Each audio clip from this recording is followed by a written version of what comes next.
Absolutely. Looking forward to it. Let's go. The Eagles win. He shows up. First thing. Let's get into it. And we begin with, as Max just mentioned, Donovan's former team and also Sam Bradford's.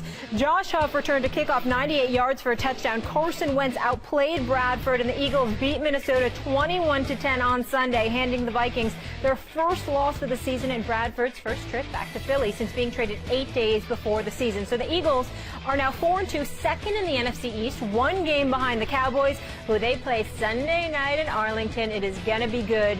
Donovan, did the Eagles prove Sunday that they are legit threats to those Dallas Cowboys? I think defensively, what we've seen so far from the defensive side, you have to give Jim Schwartz a lot of credit.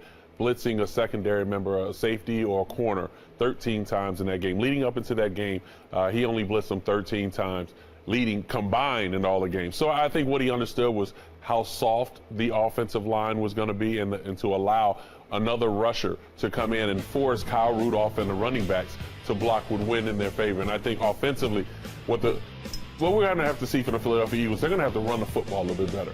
I expect Ryan Matthews to get a little bit better. You're expecting Darren Sproles to be more of that explosive guy. They're being that third down back and take pressure off of Carson Wentz. Carson Wentz, leading up into this particular point, has been doing a fairly decent job. He's a rookie. We failed to realize that at times. But I think as a total football team, you give a lot of credit to Doug Peterson. Now, as far as the Minnesota Vikings are concerned, they need to shore up that offensive line. Defensively, they're fine. Special teams, they're fine. They made a little blunder in the game last night. But I look at the Minnesota Vikings, I say, you don't have a mobile quarterback, so you're going to have to find a way to keep that cup easy for him to sit back and dissect defense. Let me break this down and answer the question directly.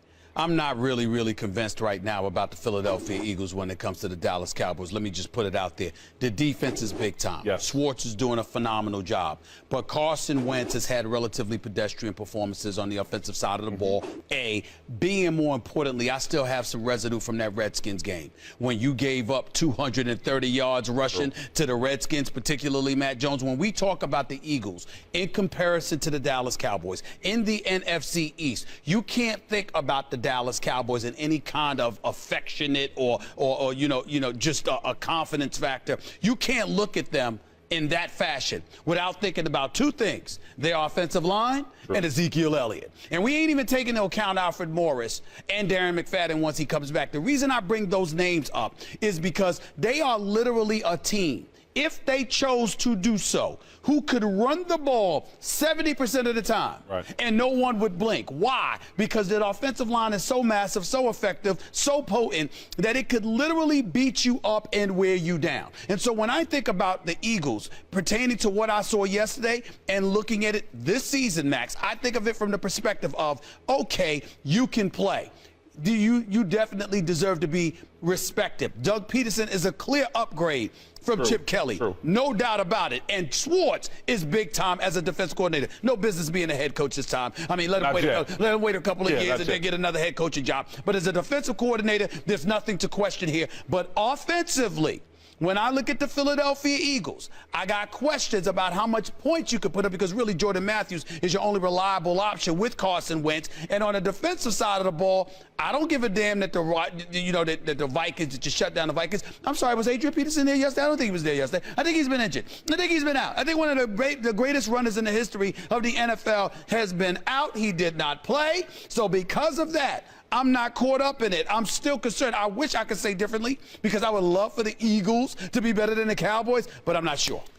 First of all, the question is, are they a threat to the Cowboys in the NFC East? The NFC East ain't the Cowboys right now. I mean, at the moment, because they have the best record at the moment by a single game right now. But you look at the NFC East, it's wide open. There's nothing to indicate, other than that one game, that they're the best team. It's week 7. You don't know who the best team in the division, where the worst record, the Giants and Washington, are 4-3, and the best is 5-1. You don't know who the best team really is. But if you want to look at some stuff, well, how about point differential? Because that's, in fact, the stuff that goes into wins and losses. The Eagles have the best point differential in the NFC East, significantly better than the Cowboys. In fact, at plus 68, they're one off the pace for the entire NFL, which is the Patriots. Their point differential is one less than the Patriots, who people every week, can they run the table? Or is there going to be a threat to the Patriots in this league? Right. The Eagles have an excellent defense that we just saw. In Peterson and Schwartz, as you pointed out, Donovan, it's what makes the Patriots so good? It's that they're a different team from week to week, depending on what they need to do. Right. So you said they analyzed the Vikings, soft offensive line, let's bring some stuff, and it works. They're doing a really good job defensively, and which is why, in terms of defensive numbers, they're like a point or two off the league leader. I mean, they're right there in terms of points allowed. And the offense is middle of the pack. The Eagles, if anything, you look at the NFC East and you say, who's the class of the division? Right. You might say at this moment, the Eagles. Are they a threat to the Cowboys? Yeah, no kidding. Yeah, you know what I look at a sense, and we have to understand, having a rookie quarterback, you have a strong defense, that can take you very far. Remember, my rookie year, stepping in, our defense with Jim Johnson, a defensive coordinator who, God rest his soul, was the best defensive coordinator that the Philadelphia Eagles have had, to me, besides Buddy Ryan. But I look at it in a sense for what we're seeing right now. They're taking the pressure off of Carson Wentz. Carson Wentz is a guy who hasn't turned the football over before last night's game, but he hasn't turned the football over a lot. So when you're in a position like that with a rookie quarterback, your defense can win the game. Now, I just want everyone else to step up. I need the Huffs to step up, the Brian Matthews, the Darren Sproles, the Zach Ertz to step up. Are they capable? They're capable of doing it. Are you sure? I look at what Dallas is doing. Dallas hasn't played anybody worth talking about, to be honest with you. Going into Green Bay, before the mystique of Green Bay hasn't been the same in the last year and a half. I agree. They're somewhat overrated in my eyes, because I think it may be sputtering at this time. And when you have a coach that's been there for over a decade, then it becomes stagnant, and that's what they're doing. Then they just barely beat the San Francisco 49ers in San Francisco. So I look at a sense for this particular team. Remember what happened when last year when the Philadelphia Eagles went to Dallas and won in overtime? I think that can happen again because of their defense, and I think they also can make big plays with the tight end. Look at the quarterbacks. Look at the quarterbacks. Now, Dak has played more mistake-free football than almost anyone in the league. Right. But actually, if you ask me, and it's way too early to tell who's going to be better, they both look really good. If you ask me, who's more explosive? Who do you fear more for a big play? To tell you the truth, my eyeball test so far says Carson Wentz. Mm-hmm. That's the guy I think gives me the sense that he could put points on the board fast. I don't disagree with that, but the problem with it is this. We're talking football here. We're talking nuts and bolts. Right. You understand? It's just like, for example, Donovan. I'm covering Donovan in Philadelphia. Donovan's back there. Donovan not only can throw the ball, Donovan can run with the football.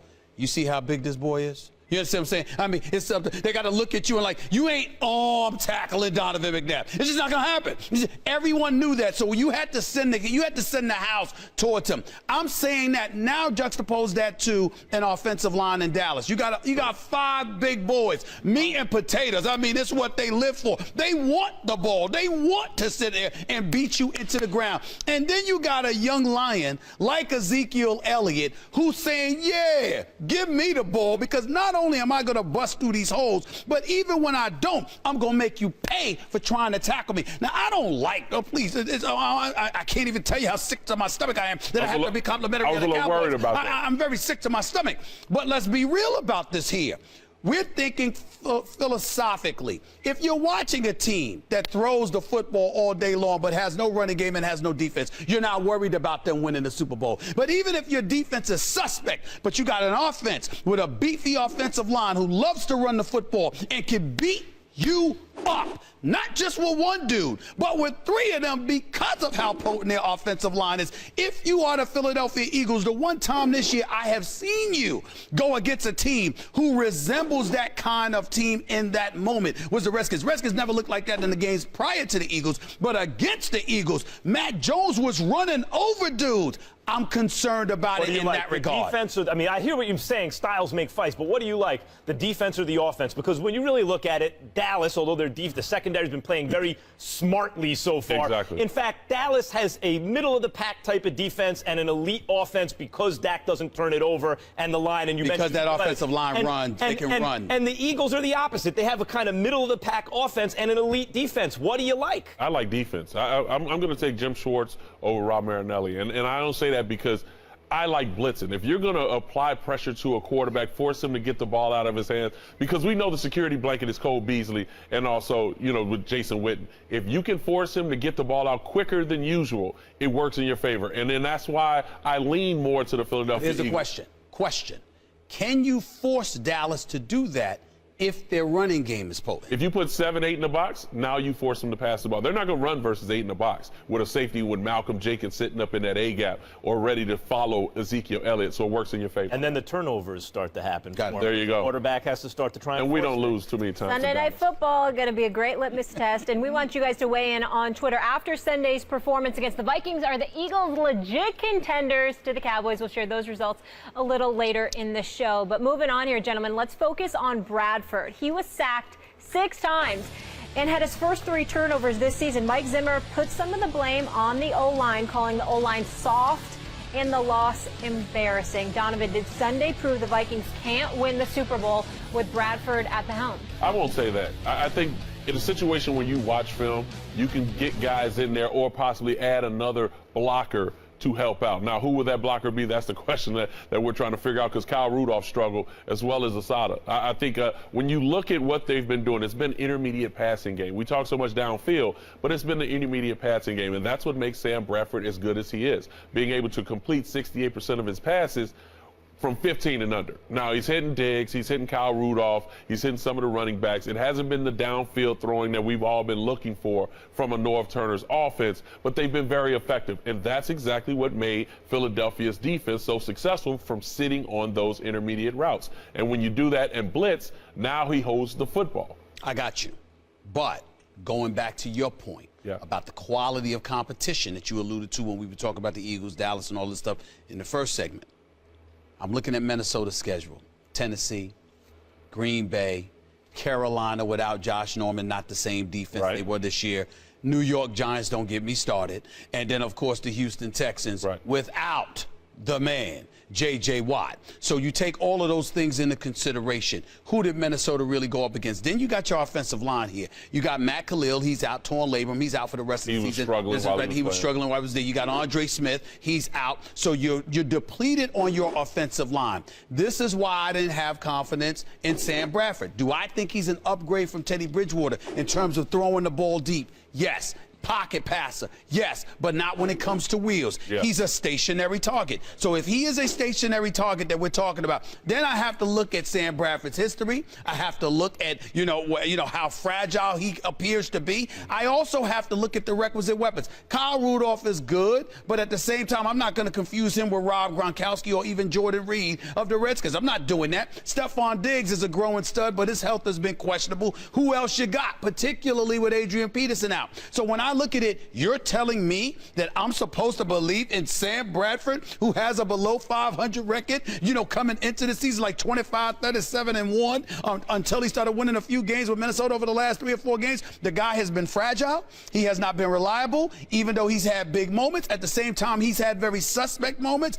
He is a guy that is a complementary piece even at quarterback. Even at quarterback, if your defense is elite, he's a guy that could do some things for you. There you go. But if you need him to step up and come through for you, he ain't that dude. And Minnesota, at times, I believe they're not going to get blown out, because even yesterday, it was a methodical beatdown per se, but it wasn't a blowout. It's just that the defense had to continuously be on the field because the offense couldn't get anything done. I watched that game from start to finish. In the end, what it comes down to is this. Sam Bradford is decent. That's not the word you want to use for your quarterback. So let me get this straight. The Vikings finally lose a game on the road to the team with the second best point differential by 1 point from being the first best. Yes, sir. With the Patriots. Yes, sir. In the NFL. Yes, you sir. lose that game on the road. And now all of a sudden Bradford's not good enough, and what's happening with the Vikings? See, hold on. Just don't lie to the American public. I said that about Sam Bradford before this week. The public will judge. Did I not? Don't act like I'm just saying it now. The public will judge. I'm not saying it now. I said it this weeks ago. So let me get this straight. Now all of a sudden you're right. Oh, it's Sam Bradford now. Yeah, I know you've been saying this about Bradford all the time. That's all I'm asking. And Sam Bradford has shown throughout his career, when he's healthy, to be an average average-ish NFL starting quarterback, maybe a tick below average when he's healthy. Now, if you have questions about Bradford and whether he can win a Super Bowl on this Minnesota Vikings team, and their offensive line was a bit exposed, all teams have issues and weaknesses that can be exploited. No one's going undefeated, right? It doesn't happen. If you have questions about Bradford, point to the fragility. Point to the fact that he is likely to be injured more than another quarterback. But in terms of his actual production, when he's on the field, an average-ish starting NFL quarterback is a hell of a player. And you put that guy with an excellent defense, and he doesn't turn over the ball, you can win a Super Bowl. Look, what really happened to the Vikings on offense yesterday was Bradford's formula, same thing as in Dallas minus the O-line, is don't turn the ball over. He turned the ball over, and they lost. You can absolutely win a Super Bowl with this guy if he's on the field. Are you going to sit here and co-sign with this garbage that he just said? That nonsense that he just spewed? Well, really? That average is good enough? Let's look at the NFL right now. The performance of the quarterback, take Tom Brady out, take Matt Ryan out, you can even take Matthew Stafford or Phillip Rivers out. It's been Drew Brees, the older stuff. Let me give him some love as well. But everybody else has been average. Ain't nobody talking about them winning? Well, but this is the thing. You have a strong defense in Minnesota. They're not running the football, but he's also not turning the football over. So if you're not turning the football over as a quarterback and your defense is still an elite level, you have a chance of not only making it to the playoffs, but you have a chance to advance in the playoffs. But that ain't the question about a chance. Everybody got a chance. Hell, I got a chance if you put me in an NFL uniform. Ain't gonna work out, but I got a chance. We ain't going by that. What we're saying is we're taking into account the level of competition that you're going up against. For example, let me use your example. You talk about Sam Bradford. Yes. Lead defense in Minnesota. Well, Seattle ain't no joke. And they got Russell Wilson, who's been relatively average, primarily because he's hobbled. Now, if you ask me, who am I going to bet on in that particular situation, I'm going to believe that Russell Wilson is going to come through. Is a healthy Sam Bradford good enough to win a Super Bowl? Yes. Hold on, wait a minute. Wait a minute. I'm not saying that. What I'm saying to you is that's not the dude I'm counting on. In other words, what I'm saying is I'm looking at Sam Bradford. When I think about the Minnesota Vikings, do I think about Super Bowl title? No, because Sam Bradford is their quarterback. Do I think about Russell Wilson as a potential Super Bowl? Of course I do. Because of experience. But then also, let me go to your point because you went to my point. Matt Ryan never won, but I still believe in Matt Ryan more than I believe in Sam Bradford. Their defense is not good. So let me take you to your point. Sure. You said Sam Bradford is an upgrade to Teddy Bridgewater. Teddy Bridgewater should have beat Seattle in that playoff game last year if the field goal kicker would have made that field goal. So I look at it as for a quarterback. Like Teddy Bridgewater didn't turn the ball over either that much last year. Had a pretty good season. Has some wheels. Sam Bradford does not have wheels, but he's pretty accurate, and he can get the ball downfield. The defense that we've seen from Minnesota and Coach Zimmer can lead them back into that position and move on to the playoffs. If you're telling me defense, I feel you. I'm not going to argue with that point. But y'all going to sit here and just act like Minnesota and Seattle didn't play in an ice bowl last year, like it was like 10 degrees below. I mean, what do you mean it happens? I mean, that don't make Seattle where it rains all the time. That don't make a difference. That don't make no difference. You want to play in a dome? It doesn't count unless they play in a dome. No, it does have to be a dome, but it's freezing. Come on now. I mean, you doing all this traveling in basketball. Come on now. I ain't playing, and I'm indoors. You understand? And I'm still complaining because I got to get there. And then I got to get there, and I'm still complaining about the weather. There you go. So that's what I'm saying. I brought this up before, and our researcher extraordinaire, David Spino, put me up on this, but Jim Plunkett was drafted first overall, didn't work out in his first stop, brief pit stop, and his second team didn't work out. Which year is this, 1970? Were you born yet? Were you born yet? Nevertheless, he winds up it's a record with 2 Super Bowls. Listen, Sam Bradford is that kind of quarterback. He's not going to set the world on fire, but he's a solid NFL quarterback when healthy, a former #1 overall. I'm not refuting that. You can win a Super Bowl with him on a great defense. There are quarterbacks who have won Super Bowls who have been relatively average because of an elite defense. I get that. At least one of them works here at this network. But the point that I'm trying to make, I'm going to talk about you. I know. Listen, I ain't win a Super Bowl. Super Bowl win. Wait a minute, Max. You had to go there. Be respectful. The point that I'm trying to make to you you is this. No disrespect to anybody because it takes skill to be at the quarterback position. I'm not throwing shade on anybody. I'm simply making the point you have to take into account the level of competition. Right. With the competition this year, you got New England, you got Seattle, you got Dallas coming. Oh my God, I can't believe I'm saying it. I'm not counting out Aaron Rodgers being that bad man that he is. He's got to get it together. I'm thinking about some of these teams. I can't ignore. I got some Denver. of those teams. I got the high-powered offense. The Steelers once Big A lot Ben of teams comes that back. you mentioned are in the AFC.